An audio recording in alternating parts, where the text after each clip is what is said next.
Hi hello నమస్తే. ఈరోజు వీడియోలో కాకరకాయ కారం పొడి చేసి చూపిస్తున్నానండి. చాలా బాగుంటుంది. వేడి వేడి అన్నంలో కొద్దిగా కారం పొడి వేసుకొని తింటే నెయ్యి కూడా అవసరం లేదు, అంత బాగుంటుంది. ఇలా చేసుకొని స్టోర్ చేసుకొని పెట్టుకుంటే అప్పటికప్పుడు కూరగాయలు ఏమీ లేనప్పుడు, టైం లేనప్పుడు కొద్దిగా కారం పొడి వేసుకొని తింటే అన్నాన్ని మొత్తాన్ని లాగించేస్తారండి. అంత బాగుంటుంది కాకరకాయ కారం పొడి అనేది. ఇప్పుడు ప్రాసెస్లోకి వెళ్దాం. నేను కాకరకాయ కారం పొడి కోసం 1/2 కేజీ కంటే కొద్దిగా తక్కువ ఉన్న కాకరకాయలను తీసుకున్నాను. ఇవి ఏ సైజు ఉన్నాయైనా పర్లేదు. వీటిని శుభ్రంగా ఒకసారి వాష్ చేసుకొని వీటిని మీడియం సైజు ముక్కల్లాగా కట్ చేసి తీసుకోండి. వీటిని తొక్క తీయాల్సిన పని లేదండి, అదేవిధంగా కట్ చేసుకోవచ్చు.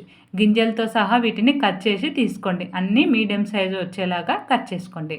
ఇప్పుడు వీటిని డీప్ ఫ్రై చేసుకోవడానికి స్టవ్ వెలిగించుకొని ఆయిల్ పెట్టుకొని, ఆయిల్ అనేది వేడైన తర్వాత దాంట్లోకి మన కాకరకాయ ముక్కల్ని వేసుకోండి. స్టవ్ అనేది లో టు మీడియం ఫ్లేమ్లో పెట్టుకొని ఫ్రై చేసుకోండి. అప్పుడే అన్నీ ఈవెన్గా క్రిస్పీగా ఫ్రై అవుతాయి.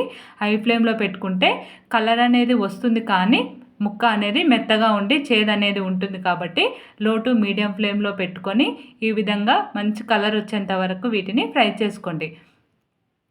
ఫ్రై చేసుకొని వీటిని ఇప్పుడు ఒక బౌల్లోకి తీసుకొని పెట్టుకోండి. అదేవిధంగా మిగిలిన కాకరకాయ ముక్కల్ని కూడా వేసుకొని స్టవ్ని లో టు మీడియం ఫ్లేమ్లోనే పెట్టుకుంటూ మొత్తం మంచిగా ఫ్రై అయ్యేలాగా మంచి కలర్ వచ్చేంత వరకు వీటిని కూడా ఫ్రై చేసుకొని ఒక బౌల్లోకి తీసుకోండి. చూడండి, అన్నీ ఈవెన్గా ఫ్రై అయిపోయాయి కదా, ముక్క అనేది ఇలా క్రిస్పీగా రావాలి.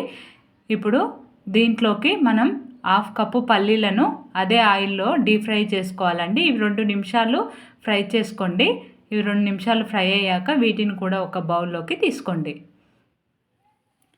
అదేవిధంగా ఇందులోకి కరివేపాకును కూడా ఫ్రై చేసుకోవాలండి. కొద్దిగా కరివేపాకును అదే ఆయిల్లో వేసుకొని ఫ్రై చేసుకోండి. కరివేపాకు ఫ్లేవర్ అనేది కారం పొడిలో చాలా బాగుంటుందండి. మొత్తం ఫ్రై అయ్యాక వీటిని కూడా ఒక బౌల్లోకి తీసుకోండి. ఇప్పుడు ఇవన్నీ పూర్తిగా చల్లారాక ఒక మిక్సీ జార్ తీసుకొని దాంట్లోకి 1 టేబుల్ స్పూన్ ధనియాలు, 2 టేబుల్ స్పూన్ల ఎండు కొబ్బరి, అలాగే మనం ఫ్రై చేసి పెట్టుకున్న పల్లీలను కొద్దిగా పక్కకు పెట్టుకొని మిగతావి మిక్సీ జార్లోకి వేసుకోండి. అలాగే కరివేపాకును కూడా మనం ఫ్రై చేసి పెట్టుకున్నాం కదా, దాన్ని సగం ఇందులో వేసుకొని సగం పక్కకు పెట్టుకోండి. తర్వాత యాడ్ చేసుకోవాలి వాటిని. ఇప్పుడు దీన్ని ఇలా మెత్తగా మిక్సీ పట్టుకోండి. ఇప్పుడు ఇందులోకి మనం ఫ్రై చేసి పెట్టుకున్న కాకరకాయలను కొద్దిగా పక్కకు పెట్టుకొని మిగతావి మిక్సీ జార్లోకి వేసుకోండి. అలాగే ఇందులోకి ఒక చిన్న నిమ్మకాయ సైజ్ అంత చింతపండు, 15-20 వెల్లుల్ని పొట్టుతో సహా ఇందులోనే వేసుకోండి. 1/2 కప్పు కారం పొడిని ఇందులోకి వేసుకోండి. స్పూన్ వైజ్ చెప్పాలంటే 5-6 టేబుల్ స్పూన్ ఉంటుంది. అలాగే మీ రుచికి తగినంత ఉప్పు, 1/2 టేబుల్ స్పూన్ పసుపు వేసుకొని ఇవి బాగా పొడిలాగా ఇలా మిక్సీ పట్టుకోండి. ఇప్పుడు టేస్ట్ చూసుకొని ఉప్పు కారం సరిపోయిందో లేదో చూసుకోండి. సరిపోకుంటే మరికొద్దిగా యాడ్ చేసుకొని మరోసారి దీన్ని మిక్సీ పట్టుకోండి. ఇప్పుడు ఇందులోకి మనం మిగిలించి పెట్టుకున్న పల్లీలను, అలాగే కరివేపాకు మిగిలించి పెట్టుకున్నాం కదా, అది కూడా ఇందులోకి వేసుకోండి. మనం ఫ్రై చేసి పెట్టుకున్న కాకరకాయ ముక్కల్ని కూడా ఇందులోకి వేసుకొని మొత్తం ఒకసారి కలిసేలా బాగా కలుపుకోండి. అంతేనండి, మన కాకరకాయ కారం పొడి అనేది రెడీ అయింది. ఇందులోకి పోపు కూడా అవసరం లేదు. ఈ విధంగానే చాలా టేస్టీగా ఉంటుంది.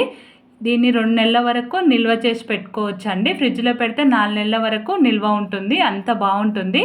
ఈ వీడియో కనుక మీకు నచ్చినట్టయితే లైక్ చేయండి, షేర్ చేయండి, సబ్స్క్రైబ్ చేయడం మర్చిపోకండి. Thanks for watching. Bye bye.